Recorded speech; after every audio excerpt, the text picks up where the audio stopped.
नमस्कार दोस्तों, आप लोगों का स्वागत है टारगेट विद विंदेश में। हम लोग जैसा कि देख रहे थे, मुगल काल पढ़ रहे थे, उसमें देखें बाबर का इतिहास पढ़ चुके हैं। उसके बाद हम लोग हुमायूं का इतिहास पढ़ेंगे। 1530 से 1540 और 1555 से 1556 ये पढ़ेंगे हुमायूं का इतिहास। तो दोस्तों, जैसा कि लगातार 4 सब्जेक्टों से वीडियो आएंगे आप लोगों के लिए, पॉलिटी, ज्योग्राफी और इतिहास। ज्योग्राफी में 2 पार्ट आएंगे, यानी एक इंडियन ज्योग्राफी और एक वर्ल्ड ज्योग्राफी, दोनों मिलेंगे आपको। तो दोस्तों, जितने लोग नए हैं चैनल में, वो चैनल को सब्सक्राइब जरूर करिए, क्योंकि आपको बहुत ही महत्वपूर्ण जितने भी टॉपिक होंगे सभी हम पढ़ा रहे हैं। एक तरफ से अच्छे से पढ़ा रहे हैं, बेसिक चीजें अच्छे से जानकारी मिलेंगी। तो ये चीज आपको मिल रही है, तो आप चैनल को अगर अच्छा लग रहा तो चैनल को सब्सक्राइब जरूर करिए। तो चलिए दोस्तों, स्टार्ट करते हैं बाबर या हुमायूं का इतिहास। तो दोस्तों, हुमायूं का इतिहास पढ़ेंगे। पहले तो दोस्तों बता दें, आप लोग शुरू से लास्ट तक वीडियो देखा करिए। आप देखोगे शुरू से लास्ट तक में बहुत सारी अच्छी चीजें बताई जाती है, बीच में हो सकता है, तो पूरा वीडियो देखिए। चलिए दोस्तों, स्टार्ट करते हैं। हुमायूं का इतिहास क्या होता है, सबसे पहले बात करेंगे कि हुमायूं का जन्म कब होता है दोस्तों। तो हुमायूं का जो जन्म होता है 6 मार्च 1508 को इनका जन्म होता है। तो 6 मार्च 1508 को हुमायूं का जन्म होता है दोस्तों। और जो कहां पर होता है, अगर ये पूछ लेगा दोस्तों, तो ये होता है काबुल में। तो हुमायूं का जन्म 6 मार्च 1508 में काबुल में होता है। आगे बात करेंगे कि हुमायूं के पिता कौन थे। ये सभी लोगों को पता है कि इनके पिता बाबर थे। दूसरी बात करें, इनकी माता कौन थी, तो इनकी माता जो थी माही बेगम, या फिर हम कह सकते हैं महम बेगम, ये इनकी माता थी।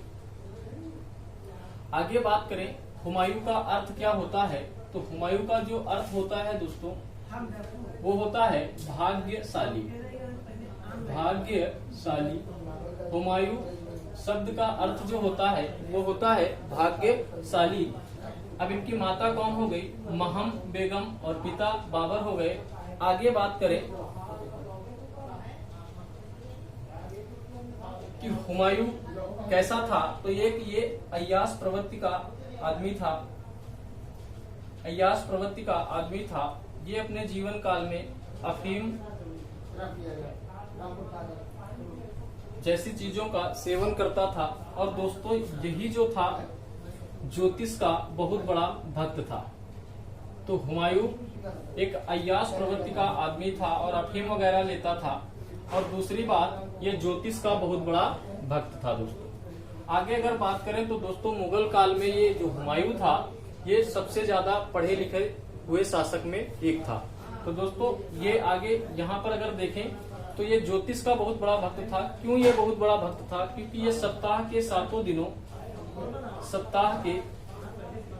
दिनों में अलग अलग रंग के 7 दिन कपड़े या वस्त्र धारण करता था। अलग अलग रंग के वस्त्र धारण करता था। तो दोस्तों, ये अलग अलग रंग के वस्त्र धारण करता था।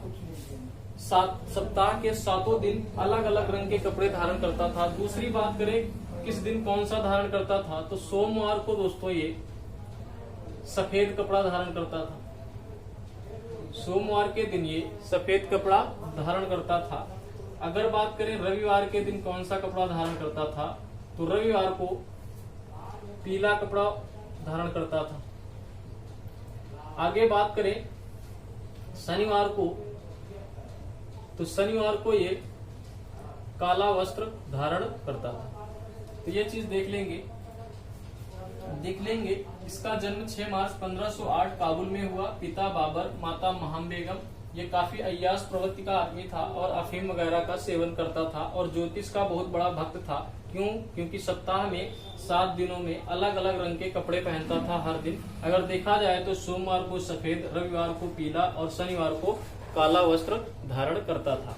अगर इसके आगे चले तो होता क्या है दोस्तों, आगे यहाँ पर आगे आएंगे तो बाबर की जो है मृत्यु हो जाती है। मृत्यु कब होती है दोस्तों, तो इनकी मृत्यु हो जाती है 26 दिसंबर 1500 1530 में 26 दिसंबर 1530 में इनकी मृत्यु हो जाती है। और इन्हीं दिनों क्या होता है, अब गद्दी पर कौन बैठेगा इस बारे में चर्चाएं होती हैं। तो आगे हम पढ़ेंगे कैसे ये गद्दी पर बैठता है, कैसे क्या होता है, तो इसके बारे में आगे चलेंगे।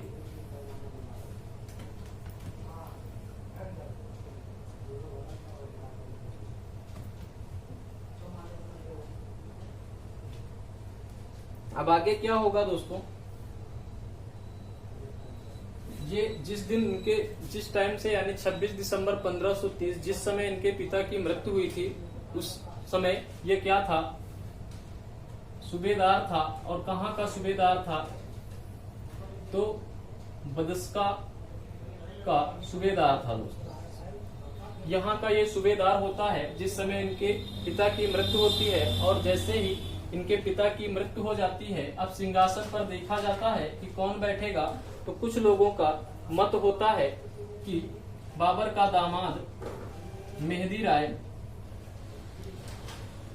राय ख्वाजा को गद्दी पर बिठाया जाए। लेकिन होता क्या है दोस्तों, यहाँ पर जो बाबर का दामाद मेहदी राय ख्वाजा होती है, इनकी यानी हुमायूं का जो बहन होती है, जो हुमायूं की बहन होती है यानी मेहदी राय ख्वाजा की जो पत्नी होती है गुलबदन बेगम,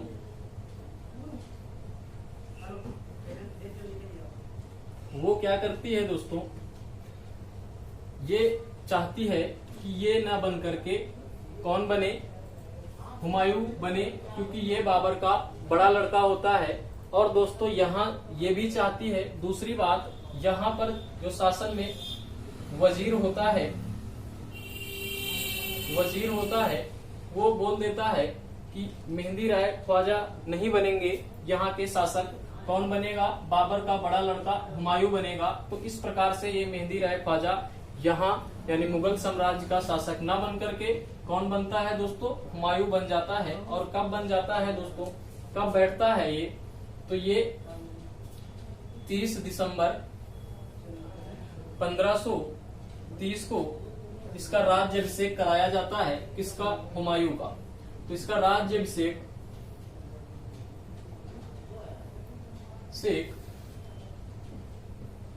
30 दिसंबर 1530 को कराया जाता है।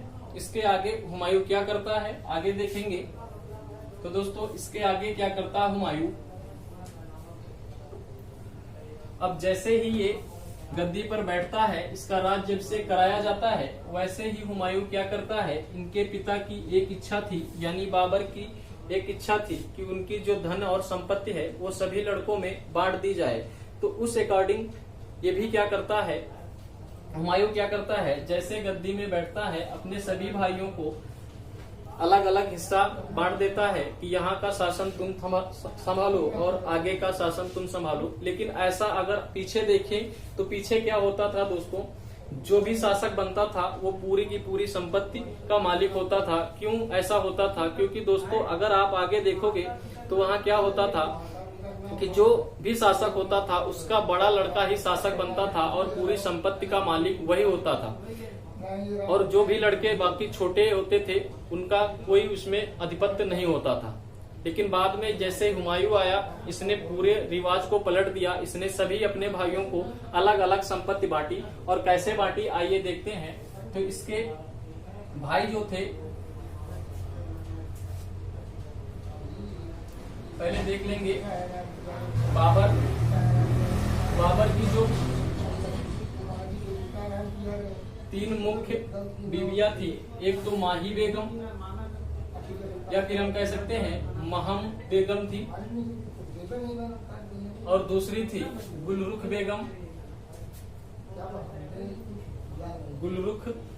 बेगम थी, तीसरी थी दिलदार बेगम।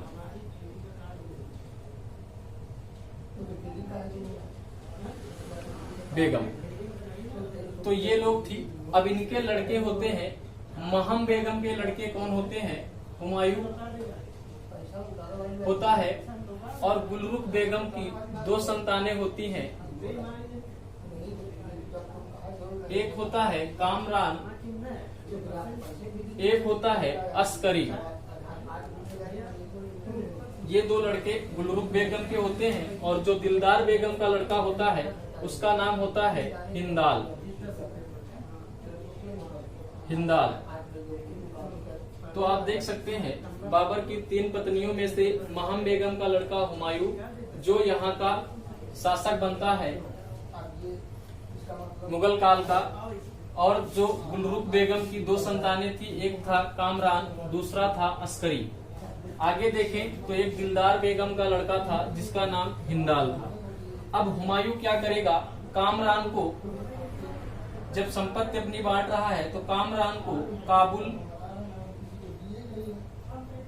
और प्लस कंधार को दे देता है। कामरान को काबुल और कंधार दे देता है। अस्करी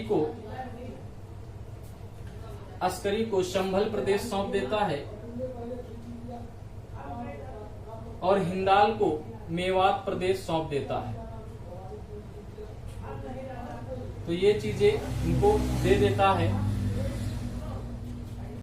तो हिंदाल को मेवात प्रदेश दे देता है। इसके आगे एक इसका चचेरा भाई होता है, चचेरा भाई होता है, जिसको क्या करता है, बदस्का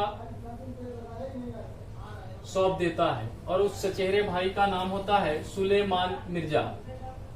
सुलेमान मिर्जा इसका चचेरा भाई होता है, जिसको क्या कर देता है, बदस्का का शासक बना देता है। तो हुमायूं इस प्रकार से सभी को बांट देता है। कामरान को काबुल और कंधार, का से काबुल और कंधारा याद कर लेना। यहाँ पर आधा सा आ रहा है, इसको सा बना देंगे, संभल याद कर लेंगे, और हिंदाल से मेवात याद कर लेंगे। और जो चचेरा भाई सुलेमान मिर्जा था उसको बदस्का का सूबेदार बना देता है, जहाँ का पहले अपना होता है वहीं का शासक बना देता है सुलेमान मिर्जा को। इसके आगे हम लोग देखेंगे दोस्तों आगे क्या होता है।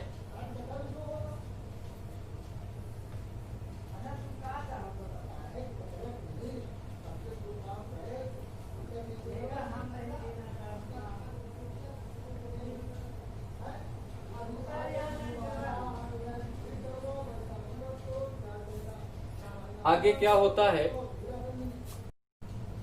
अब आगे क्या होता है दोस्तों, ये 1530 में जैसे ही गद्दी पर बैठ जाता और अपनी पैतृक संपत्ति सभी भाइयों में बांट देता है, उसके बाद क्या होता है दोस्तों, ये दिसंबर में तो बैठा ही था, उसके बाद जैसे ही 1530 बीता, इसने आक्रमण करना शुरू किया 1531 में।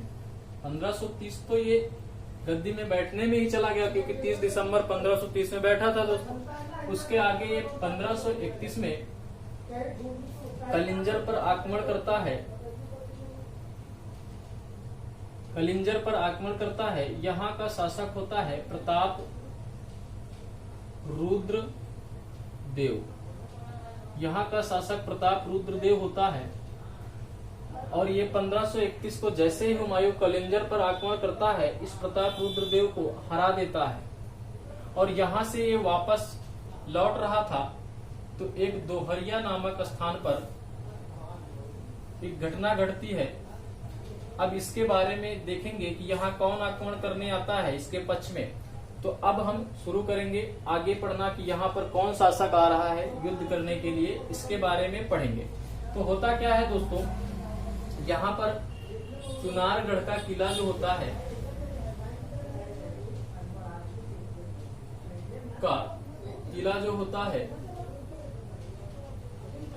यहाँ पर जो शासन कर रहा होता है उस समय शेर खां होता है।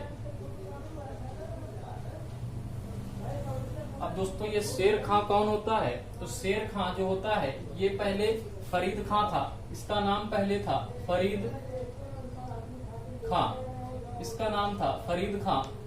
ये अफगान शासक था जो बाबर के सेना में शामिल हुआ था। 1519 में ये फरीद खां बाबर के सेना में शामिल हुआ था। और यही जो फरीद खां था ये चंदेरी के युद्ध में मुख्य सेनापति की भूमिका निभा रहा होता है दोस्तों। ये फरीद खां कैसे शेर खां बना, तो दोस्तों जो यहाँ चुनारगढ़ किले का राजा था बहार खां लोहानी जो होता है, यहाँ का चुनारगढ़ का शासक होता है और यही इसको उपाधि दे देता है शेर खां की। क्यों देता है शेर खां की उपाधि? क्योंकि ये जो फरीद खां था दोस्तों, ये एक ही तलवार के एक ही वार से शेर की गर्दन को काट देता है और इसी से प्रभावित होकर ये बहार खां लोहानी जो होता है इसी फरीद खां को उपाधि दे देता है शेर खां को। अब इसी कारण से इसका नाम क्या पड़ गया था, शेर खां। दोस्तों आगे देखें तो कुछ दिनों के बाद होता क्या है, जब ये उपाधि धारण कर लेता है शेर खां की, इसके कुछ दिनों बाद ये होता है कि ये जो बहार खां लोहानी है इसकी मृत्यु हो जाती है दोस्तों। जब इसकी मृत्यु हो जाती है तो इसकी एक बेगम होती है जो दूदू बेगम जो होती है, जो इनकी पत्नी होती है वो दूदू बेगम जो होती है, जब इनकी मृत्यु हो जाती है तो ये काफी उम्र दरार की होती हैं, लेकिन इनकी संपत्ति के कारण बहार खां लोहानी जो चुनारगढ़ की इनकी सारी संपत्ति थी, इसके चलते ये दूदू बेगम से एक साथ कौन शादी कर लेता है, ये जो शेर खां होता है ये दूदू बेगम के साथ, तो इस दूदू बेगम से ये शेर खां शादी कर लेता है और यहाँ से जितनी भी संपत्ति होती है चुनारगढ़ का किला पर अधिकार किसका हो जाता है दोस्तों, शेर खां। तो आपको ये याद रखना है कि शेर खां की उपाधि किसने दी थी फरीद को, तो बहार खां लोहानी कहाँ का शासक था, तो चुनारगढ़ का शासक था, जिसकी बेगम दूदू बेगम थी, जिसकी पत्नी, और इसकी शादी शेर खां के साथ हो जाती है। तो इतनी बात याद रखना। आगे देखेंगे दोस्तों आगे क्या होता है, ये चुनारगढ़ का शासक शेर खां होता ही होता है और अफगान की तरफ से एक शासक होता है जो आप देखे होंगे जब बाबर के साथ घाघरा का युद्ध होता है तो उस समय जो महमूद लोदी है वो भाग जाता है और भाग करके यहीं आता है चुनारगढ़ में शेर खां के साथ रहता है। तो कौन होता है, महमूद लोधी भी यहाँ पे रहता है और यही क्या करता है, ये सोचता है कि अब अच्छा मौका है किसको हराने के लिए, हुमायूं को हराने के लिए, क्योंकि ये कलिंजर से लौट रहा होता है। तो ये सोचते हैं जाकर के इन पर आक्रमण कर दें। तो ये जो महमूद लोदी होता है ये यहाँ से जाकर के चुनारगढ़ से इस दोहरिया नामक स्थान पर किसको, हुमायूं को घेर लेता है और दोहरिया नामक स्थान पर 1532 को इन लोगों का आक्रमण होता है, जिसमें क्या होता है, महमूद लोदी को ये क्या करता है, मारने में कामयाब हो जाता है और महमूद लोदी वहां से भाग लेता है और भागकर फिर कहाँ आ जाएगा, ये चुनारगढ़ के किले में आ जाता है और पीछे से कौन, हुमायूं भी आ जाता है, कहाँ पर, इसी चुनारगढ़ के किले के। तो ये हुमायूं क्या करता है, इस जो चुनारगढ़ का किला था इसको घेर लेता है। और दोस्तों होता क्या है, कुछ दिनों के बाद 5-6 माह के बाद क्या होता है, शेर खां इसके साथ संधि कर लेता है, किसके साथ, हुमायूं के साथ। और ये दोहरिया नामक जो स्थान पड़ता है ये जौनपुर शहर के पास पड़ता है। तो यहाँ पर अधिकार किसका हो जाएगा, जौनपुर में हुमायूं को हो जाता है और यहाँ से आगे जाता है शेर। चुनारगढ़ के किले में 5-6 महीने घेरा डालने के बाद शेर खां के साथ संधि हो जाती है, किसके बीच, हुमायूं के बीच। और शेर खां क्या करता है, इसमें संधि कर लेता, समझौता कर लेता और कहता है कि केवल हम चुनारगढ़ के किला का ही शासक रहेंगे, आप चाहे जहां का आप शासक रहो। तो ये हुमायूं अपने आप में इसको छोड़ देता है और ये चुनारगढ़ का किला का शासक बन जाता है। लेकिन क्या होता है, ये अफगान सेना के प्रति